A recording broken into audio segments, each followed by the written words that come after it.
रानू चिड़िया बहुत ही ज्यादा गरीब थी। रानू के पास ना रहने के लिए घर था और ना ही खाने के लिए कुछ खाना, ना काम करने के लिए कोई नौकरी। वो दिन भर इधर-उधर खेतों में काम करके अपना गुजारा करती थी और अपना पेट भरती थी और रात होते ही पेड़ की डाल पर बैठकर रात गुजारती थी। हे भगवान, आपने मुझे पैदा कर दिया, लेकिन लगता है किस्मत लिखना ही भूल गए। मेरे पास ना रहने के लिए घर है, ना खाने के लिए खाना। जंगल के सभी पंछी अपने अपने घर में मजे से रहते हैं और एक मैं हूँ जो पेड़ की डाल पर बैठकर अपनी सारी रात बिताती हूँ। लेकिन अब बहुत हो गया। अब मैं मेहनत करके अपने लिए भी एक अच्छा सा घर बनाऊंगी। मैंने मेहनत मजदूरी करके कुछ पैसे इकट्ठा किए हुए हैं, उसी से मैं कोई अच्छा सा व्यापार करूंगी।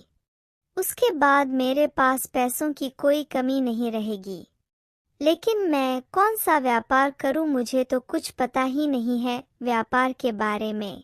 रानू चिड़िया इतना सोच ही रही थी कि तभी वहां पर टुनटुनी चिड़िया आ जाती है।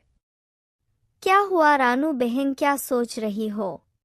बड़ी गहरी सोच में पड़ी हो तुम, क्या बात है? अच्छा हुआ टुनटुनी बहन जो तुम मेरे पास आ गई। टुनटुनी बहन, मैं एक अच्छा सा व्यापार करना सोच रही हूँ, लेकिन मेरे पास पैसे बहुत कम है। टुनटुनी बहन, अब तुम ही बताओ मुझे, क्या कोई ऐसा व्यापार है जो कम पैसे में भी शुरू किया जा सके और उससे अच्छा खासा पैसा कमाया जा सके? हाँ हाँ रानू दीदी, एक ऐसा व्यापार है जो कम पैसे में भी करके अच्छा पैसा कमाया जा सकता है। ऐसा करो रानू दीदी, आप मोमोज का ठेला खरीद लो और ठेले पे मोमोज बेचो, और इसमें तो पैसे भी कम लगेंगे और कमाई भी ज्यादा होगी। हाँ टुनटुनी बहन, तुम बिल्कुल ठीक कह रही हो। मैं मोमोज का ही ठेला लगाऊंगी। आज ही जाकर इसका इंतजाम करती हूँ ताकि कल से मैं व्यापार शुरू कर सकूं।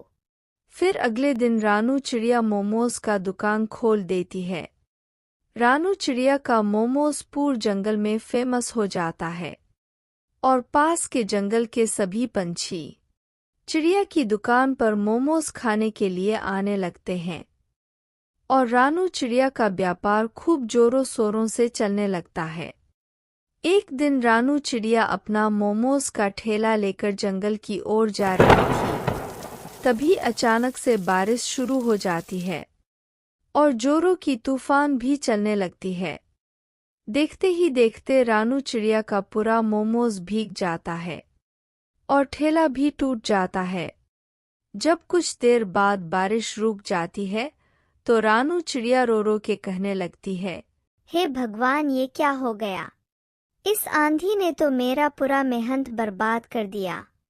मैंने इतनी मेहनत से किसी तरह मोमोज का व्यापार शुरू किया था, इस बारिश ने तो मुझे बर्बाद कर दिया। हे भगवान, अब मैं क्या करूं? मुझे तो कुछ समझ में नहीं आ रहा है। ऐसा करती हूँ, मेरे पास कुछ पैसे पड़े हैं, मैं उसी पैसे में दोबारा से मोमोज बेचना शुरू कर देती हूँ। अगले दिन फिर रानू चिड़िया मोमोज का ठेला लगाने लगती है और पहले के जैसे ही उसका व्यापार अच्छे से चलने लगता है। उसके बाद जब चिड़िया के पास अच्छे खासे पैसे जमा हो जाते हैं तो रानू चिड़िया बहुत कुछ सोचने लगती है। अरे, अब तो मेरे पास बहुत सारे पैसे आ गए हैं।